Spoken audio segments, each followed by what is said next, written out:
Caldwell College is making progress to go wireless, but how many people know about it? The Caldwell College is behind many schools who are using the wireless network.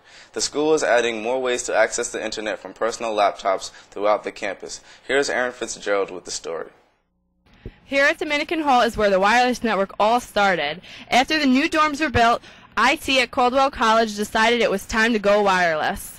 Some students at Caldwell are enjoying the new wireless while others are having problems with it or know nothing about it. Caldwell has had wireless for a little over 2 years but has just recently started to expand it. Most colleges at this point do have wireless available for people. I think we're a little behind on that scheme of things, but we're getting there. Wireless is available to all Caldwell students. Access points all across the campus help keep students connected. Commuters can spend free time in between classes surfing the web, and residents can go almost anywhere on campus and still be connected. Basically, all the buildings on campus have some wireless in them. We've started working on classrooms and lounges and public spaces first, so you're going to get your best bet trying those areas to start with. With all the new technology on campus, why aren't students taking advantage of it? It seems that commuters and residents alike find it easier to hit up the computer lab rather than carry a heavy laptop around campus. I don't see many people using their laptops in class. It's kind of bulky to carry around and stuff. Ivy League schools like Harvard and Yale are taking wireless out of classrooms because the students are spending more time surfing the web than paying attention in class. Is this part of the reason why Caldwell has not put wireless in the classrooms? We really didn't put it in the classrooms because we didn't have a laptop initiative. And other colleges that had the laptops, you had it carried around with you all the time. We weren't getting pushed to that direction, so we kind of stayed away from the wireless. Slowly but surely, word about the wireless is getting out. Students who know about it seem to like it and use it frequently. I really like it. I really like having the ability to actually go online whenever I want. Do you bring your laptop to on campus every day? Just about. The only days I don't is when I don't have enough classes or any breaks. How did you find out about the wireless network? One of my friends told me about it. Do you know about the wireless network on campus? No, I don't. There's wireless in all the academic buildings. Do you ever think about bringing your laptop to class? I never thought about it before, but I might if that service is available. For more information about the wireless network and how to access it, go to www.caldwell.edu/IT and click the wireless network setup. The campus has almost gone completely wireless, but the IT department is still working out a few things. This is Erin Fitzgerald reporting for CCN News. Outgoing Secretary of State Condoleezza Rice played the piano for Queen Elizabeth as a parting gift for the end of Bush's term next month. Rice is an accomplished pianist who chose to work in foreign policy. This is Rice's final British visit before President-elect Barack Obama takes office in January. Rice is set to fly to New Delhi to meet with India's officials after last week's massacre in Mumbai. The performance Don Pasquale was presented by the Garden State Opera Sunday, November 16th in the Student Center Auditorium. Caldwell College students provided the chorus, stage manager, and the stagehands, as well as two characters played by Caldwell Juniors, Kara Pernis and Crystal Bonice. The production was accompanied by a professional orchestra. This timeless story, updated for modern audiences, was made possible by the New Jersey State Council. We'll be right back with sports after this.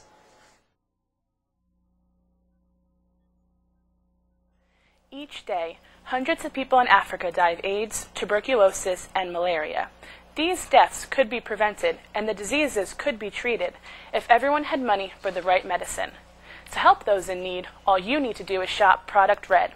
When you buy a Red product, such as credit cards, phones, shoes, and fashion brands, at no cost to you, money from that sale goes straight to the Global Fund, which distributes antiretroviral medicine for those in need. Help save a life. Go Red. Have you or someone you love been the victim of a violent crime? Well, you're not alone. Organizations like Crime Stoppers and Gun Stoppers are asking for our help to get criminals off the streets. Gun Stoppers will offer up to $500 if you have any information about a gun-related crime. Just call 1-877-NWK-GUNS. Crime Stoppers will offer as much as $2,000. Simply call 1-877-NWK-TIPS. Don't be afraid to call. You could be saving someone's life. For more information, log on to their website at crimestoppersnwk.com. And now with sports, here is Steve Lepore. Thanks, Jahna. Well, sports continues to be dominated by the precarious predicament of Plexico Burress. The Giants wide receiver is officially being charged with 2 felony counts of criminal possession of a weapon in the second degree. He was released on $100,000 bond. This comes after Burse accidentally shot himself in the right thigh at a Manhattan nightclub on Friday night. On the football side of things, Burse's representatives are saying that Burse could potentially play very soon if the Giants and the courts will let him. The Giants, according to ESPN's Sal Paolantonio, have tried to reach out to the troubled wideout, but have not heard from him. The New York Knicks guard Stephon Marbury is in what some are calling basketball limbo today after refusing a buyout offer from Knicks president Donnie Walsh. The Knickerbockers have told Marbury to stay away from the team until they can determine a way to get rid of him that best benefits the team. Walsh said in a statement, "We want to continue to meet with him and discuss a long-term resolution." Knicks players and management have lashed out at the increasingly difficult former All-Star, particularly after going 8-8 in the month of November while he sat on the bench, the first time the Knicks have been at 500 or better in a month since 2004. Meanwhile, the Devils are 2 pieces closer to full strength. Center John Madden and left wing Brian Ralston returned to practice on Monday after lengthy absences due to injury. Madden has only been out a week with a bruised left foot, but Ralston has been missing from the Devils lineup since October 16th with a high ankle sprain. Both players hope and expect to play when New Jersey returns to action on Thursday with a game in Philadelphia against the Flyers. The Devils have been plagued by injuries in the early season, with as many as 8 regular players missing from the lineup at any given time. Martin Brodeur's return, however, appears to still be a few months away. In other NHL news, the Chicago Blackhawks are perhaps going after Chi-Town's newest favorite son for what could be their biggest event ever. The 2009 Winter Classic is being held at Wrigley Field, and the Hawks want President-elect Barack Obama to attend. Chicago President John McDonough has been working on some people in Obama's camp, according to the Hockey News.